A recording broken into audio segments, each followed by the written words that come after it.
Well, we have a very special guest coming up today on set, America's columnist Mary O'Grady, who will join me now to tell us the nasty truth about inflation. Welcome, Mary. Hi, Mary. So there's a new study out from the American Institute for Economic Research on something called the Everyday Price Index. Right. What is this index and why is it different from other measures of inflation? Yeah, actually AIER, which is based in Massachusetts, has been doing this for a while.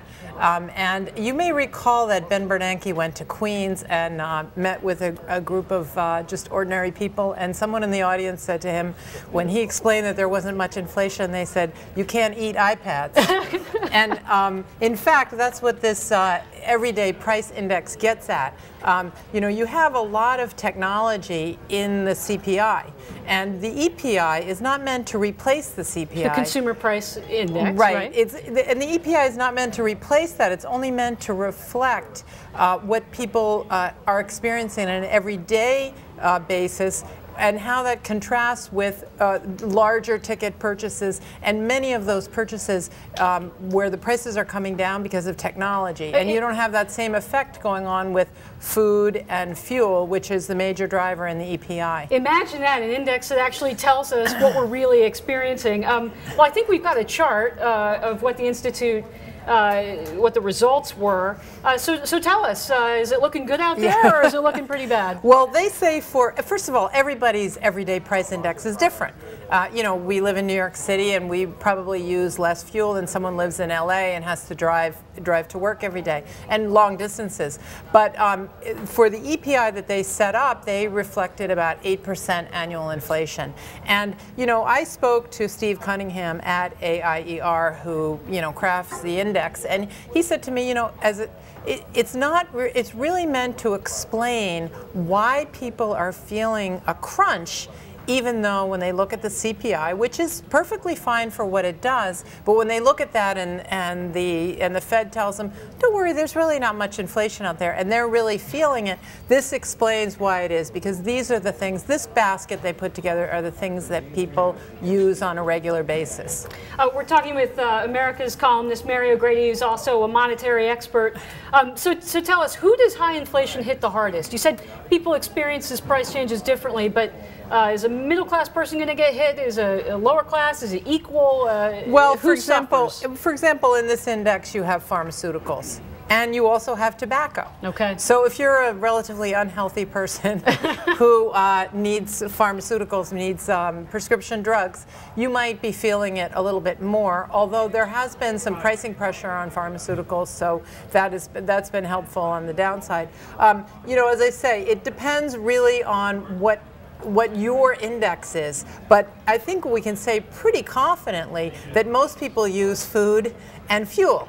And that's why if you are crafting something that reflects everyday pressures, it's going to reflect a much higher rate of price increases and eating into a larger segment of your take-home pay than the broader CPI. Also, people budget for their CPI, and they budget for their big-ticket items. Sure. And so when they're sort of not going to experience the same sticker shock as when they go to the grocery store from one week to the next and they see milk going up a lot. Well, you know, you alluded to this earlier, but I'd like to explore it a little more. You referenced Ben Bernanke and the Fed. Mr. Bernanke says, don't worry about it. Inflation's just temporary. Yeah, it's kind of there, but don't worry about it.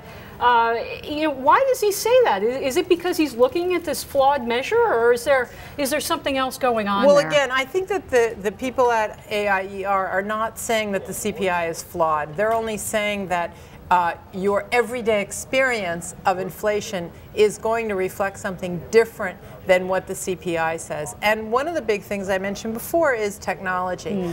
Technology has driven down the prices of a lot of appliances, consumer electronics, apparel, because a lot of it is imported and, you know, made elsewhere. So those prices have come down, and that's helped balance out the CPI more broadly. But, you know, you don't buy a refrigerator or a computer or a mobile phone or you know, new clothes every day. Well, some of us do, but the effect you feel are in these everyday items. So let's talk about the impact that that has on the economy. I think a lot of viewers out there who are watching this across America and maybe around the world are saying 8%. That sounds really high. That's crazy. Well, actually, what does it do to our economy? I'm not so sure that it has as much of an economic effect because I think, as I say, the CPI reflects more broadly what happens in your life over a longer period of time. But I think it might have a very strong political effect, and I think that's what's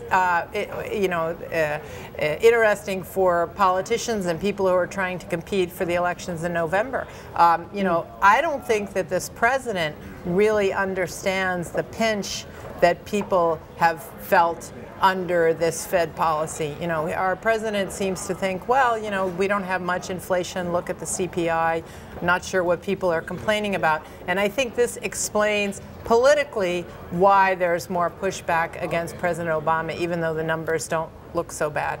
And what is the policy remedy? If it's an issue, going to be an issue in November, and you're a politician out there on the trail, and we only have, I think, a couple seconds left, but what would you be advocating? How do you fix this?